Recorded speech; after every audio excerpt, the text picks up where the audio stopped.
들어야 할 목소리.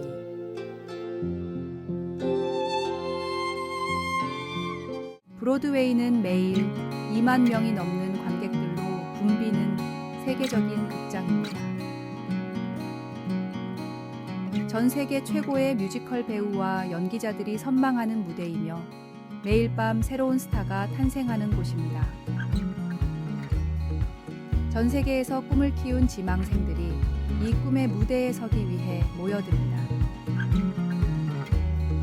하지만 이러한 성공의 뒤에는 큰 부담이 따릅니다. 치열한 경쟁을 뚫고 스타가 된 배우들 중 일부는 노이로제와 같은 정신적 어려움, 불면증, 우울증을 겪는 경우가 많습니다. 브로드웨이는 공연으로 유명하기 때문에 비평가들의 날카로운 시선이 집중되어 있고 각 공연마다 혹평이 쏟아지곤 합니다.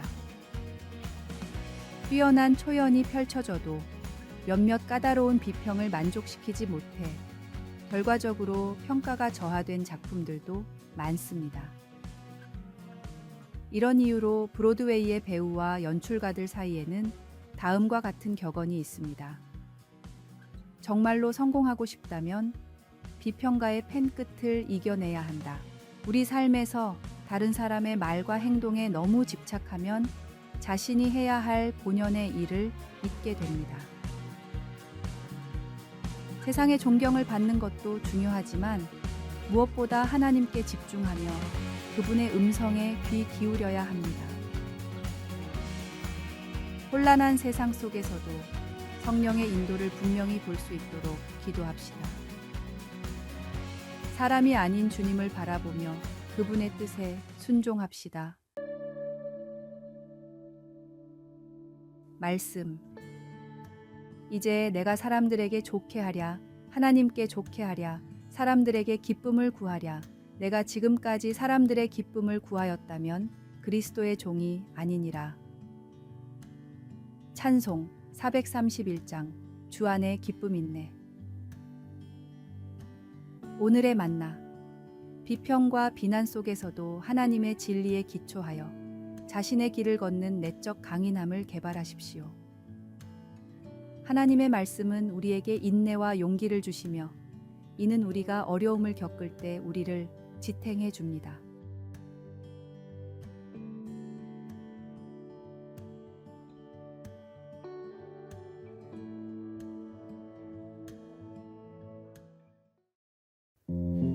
(6월 4일) 화요일. 기쁨과 지혜. 향기로운 벚꽃나무들은 봄마다 온 세상을 아름다운 분홍으로 물들여 주민들과 여행객 모두의 마음을 즐겁게 합니다. 벚꽃의 수명이 짧다 보니 피어 있는 동안 그 아름다움과 향기를 깊이 음미하게 합니다. 아주 짧은 그 경험의 순간이 가슴을 더 저미게 하는 것이지요. 일본 사람들은 이렇게 빠르게 변하는 것을 느긋하게 즐기는 것을 모노노아와레라고 부릅니다. 우리가 기쁨의 감정을 추구하고 그것을 더 오래 누리고 싶은 것은 이해가 되는 일입니다. 하지만 고난으로 가득 찬 삶의 현실은 우리가 사랑의 하나님 안에서 믿음의 눈을 통해 고통과 즐거움 둘 다 볼 수 있는 능력을 키워야만 한다는 것을 알려줍니다.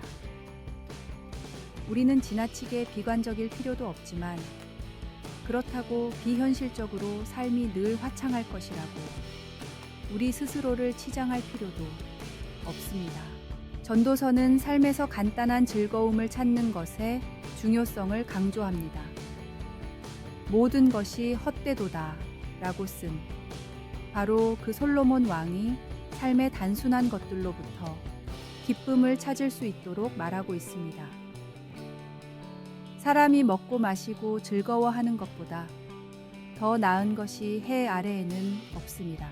우리가 하나님께 지혜를 알게 해달라고 도움을 구할 때, 그리고 아름다운 시절과 어려운 시절에 하나님이 행하신 모든 것을 보면서 천국의 이 편에서는 그 어느 것도 영원하지 않다는 것을 깨달을 때 기쁨은 찾아옵니다. 지금 어느 계절을 보내고 있습니까? 어떻게 지금 보내고 있는 계절에서 기쁨을 찾을 수 있을까요? 말씀. 이에 내가 희락을 찬양하노니 이는 사람이 먹고 마시고 즐거워하는 것보다 더 나은 것이 해 아래에는 없음이라. 찬송 95장. 나의 기쁨, 나의 소망 되시며. 기도. 사랑하는 하나님 아버지, 제 삶의 아름다움과 기쁨의 근원이 되어 주셔서 감사합니다. 아멘.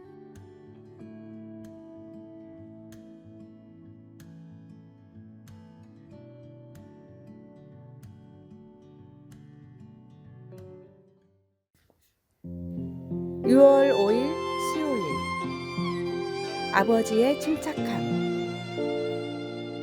그리스의 시인이자 소설가 니코스 카잔차키스는 자신의 저서 영혼의 자서전에서 어느 비 오는 여름날을 회상합니다.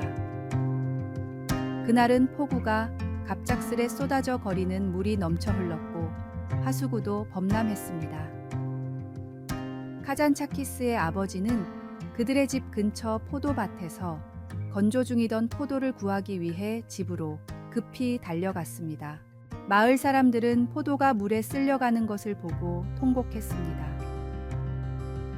카잔차키스는 달려가면서 아버지의 반응이 궁금했습니다. 포도밭에 도착했을 때 포도는 하나도 남지 않았습니다. 그가 포도가 다 없어졌어요 라고 외쳤을 때 아버지는 문턱에 서서 큰 소리로 대답했습니다. 시끄럽다. 우리들은 없어지지 않았어. 카잔차키스는 이 경험이 그가 인간으로서 위기를 맞을 때마다 중요한 교훈이 되었다고 말합니다. 그는 아버지가 재난 앞에서도 침착하게 꼼짝 않고 서 있던 모습을 잊지 못합니다. 그 순간 아버지는 그 자리에서 인간의 위엄을 유지했습니다. 재산과 물질적 소유는 잃어버릴 수 있지만 인간의 존엄과 용기는 결코 없어지지 않습니다. 우리가 어떤 시련과 어려움 속에서도 하나님의 자녀로서의 정체성을 잃지 않고 그 안에서 힘과 위안을 찾아야 함을 기억하십시오.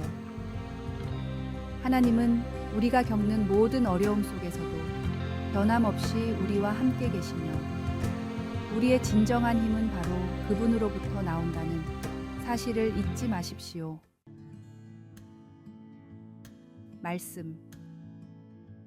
그러나 이 모든 일에 우리를 사랑하시는 이로 말미암아 우리가 넉넉히 이기느니라. 찬송 384장. 나의 갈 길 다 가도록. 오늘의 만나. 재난이나 어려움 속에서도 변치 않는 하나님의 사랑과 보호에 대해 감사하는 마음을 가지세요. 기도하거나 일기를 쓸 때 주변에 감사하는 것들에 대해 이야기해 보십시오.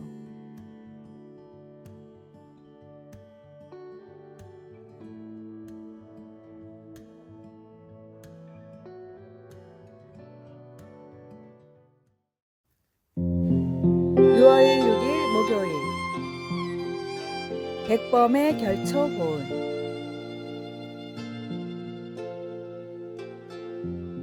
오늘은 현충일, 국가를 위해 희생한 순국 선열과 전몰 장병을 기리는 날입니다.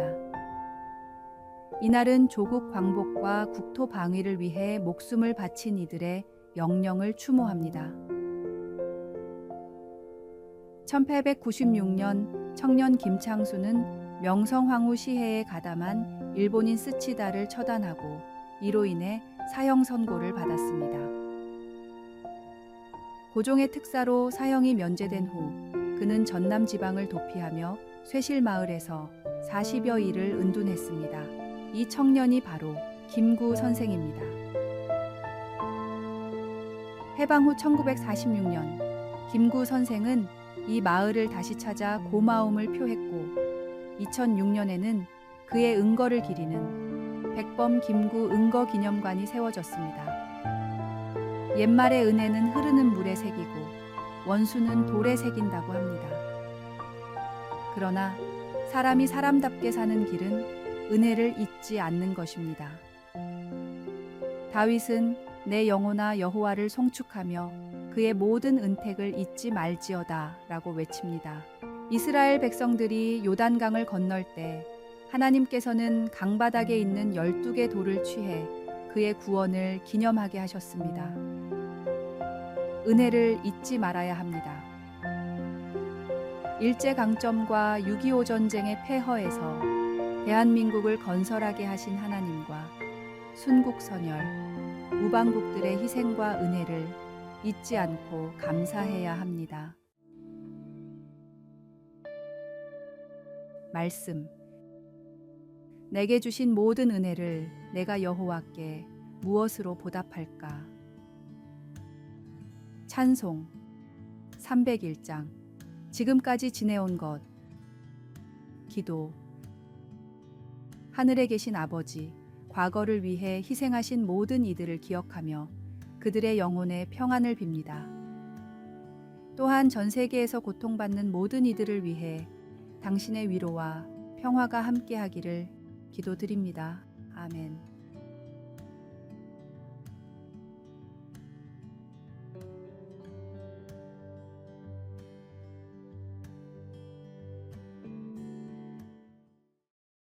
(6월 7일) 금요일 자비의 우물.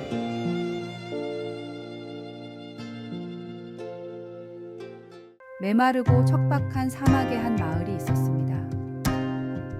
이 마을은 물은 부족했지만 마을 사람들에게는 아무런 걱정이 없었습니다. 마을 중턱에 있는 마르지 않는 우물의 주인인 토비아스가 모든 사람에게 물을 주었기 때문입니다. 토비아스는 사랑하는 아들과 여행을 떠나며 하인에게 우물 관리를 맡겼습니다. 그런데 하인이 며칠 지켜보니 마을 사람 중에는 착하게 사는 사람도 있고 나쁘게 사는 사람도 있었습니다. 이들에게 똑같이 물을 주는 것은 불공평하다고 생각한 하인은 자기가 보기에 나쁜 사람들에게는 물을 주지 않았습니다. 며칠 뒤 여행에서 먼저 돌아온 토비아스의 아들은 아버지의 뜻을 어긴 하인을 크게 꾸짖으며 모든 사람에게 우물을 허용했습니다. 그러자 이번에는 마을 사람들이 못된 하인에게 물을 주지 말아야 한다고 주장했습니다. 그러나 아들은 고개를 가로저었습니다. 나쁜 사람이든 실수를 한 사람이든 마을의 모든 사람에게 물을 주라는 것이 아버지의 명령입니다. 여기에는 그 어떤 예외도 존재하지 않습니다. 맥스 루케이도가 쓴 토비아스의 우물이라는 예화입니다. 하나님의 자비는 우리의 생각으로는 측량할 수 없는 한량없는 은혜입니다. 내가 안 된다고 생각하는 그 사람에게 더 은혜를 전하십시오. 말씀. 이같이 한즉 하늘에 계신 너희 아버지의 아들이 되리니 이는 하나님이 그 해를 악인과 선인에게 비추시며 비를 의로운 자와 불의한 자에게 내려주심이라. 찬송 438장. 내 영혼이 은총 입어. 오늘의 만나. 모든 사람이 구원받기를 원하는 주님의 마음을 깨닫게 하소서. 나의 재량으로 사람을 판단하고 정죄하지 않고 하나님의 마음처럼 살아가십시오.